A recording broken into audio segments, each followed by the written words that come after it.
సాంఘిక శాస్త్ర బోధన అభ్యసన శాస్త్రం సమగ్ర అధ్యయన రంగముగా సామాజిక శాస్త్రాలు. సాంఘిక అధ్యయనాలంటే సమాజ అధ్యయనం. సమాజంలోని మానవ సంబంధాలను అధ్యయనం చేసే బోధనా విషయమే సాంఘిక అధ్యయనాలు. అమెరికా స్కూల్లో 1916వ సంవత్సరం సాంఘిక అధ్యయనాలను ప్రవేశపెట్టారు. మన దేశంలో సాంఘిక అధ్యయనం మన విద్యా ప్రణాళికలో ముఖ్యమైన భాగంగా 1952వ సంవత్సరంలో ప్రవేశపెట్టారు. సెకండరీ విద్యా కమిషన్ సూచించిన ప్రకారం సాంఘిక అధ్యయన పాఠశాల స్థాయిలో ఒక నిర్బంధ పాఠ్య విషయంగా బోధించడం జరుగుతుంది. సాంఘిక అధ్యయనం వ్యక్తిని గురించి, తోటి సహచరులు, సమాజ పరిసరాలతో అతనికి గల సంబంధాల గురించి అధ్యయనం చేస్తుంది. ఒక నిర్ణీత స్థలంలో, ఒక నిర్ణీత కాలంలో మానవుని జీవితమే సాంఘిక అధ్యయనం. విక్టోరియా స్కూల్ బోర్డుకు సంబంధించిన సాంఘిక అధ్యయన కమిటీ ఇచ్చిన నిర్వచనం ఇది. మైఖేలిన్ ప్రకారం సాంఘిక అధ్యయనం మానవునితోనూ, అతనికి తన సాంఘిక భౌతిక పరిసరాలతో ఏర్పడిన అంతః చర్యలతోనూ వ్యవహరిస్తుంది. జె.ఎం.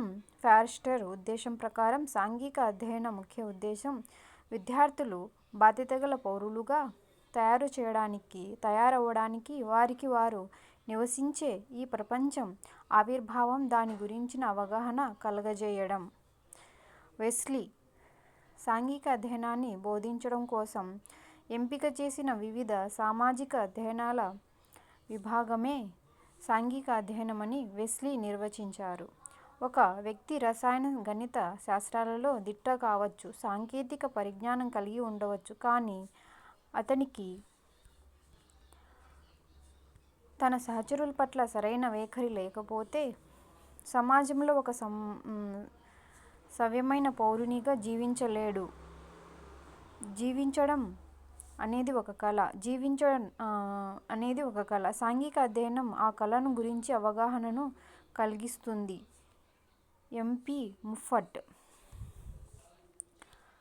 జేమ్స్ హెమింగ్స్ ప్రకారం సాంఘిక అధ్యయనం అంటే చారిత్రక, భౌగోళిక, సాంఘిక విషయాల అంతర సంబంధాల అధ్యయనం. భారతీయ మాధ్యమిక విద్యా సంఘం సాంఘిక అధ్యయనాన్ని ఈ విధంగా వివరించింది. భారతీయ విద్యలో సాంఘిక అధ్యయనం తులనాత్మకమైన ఒక నూతన పదం.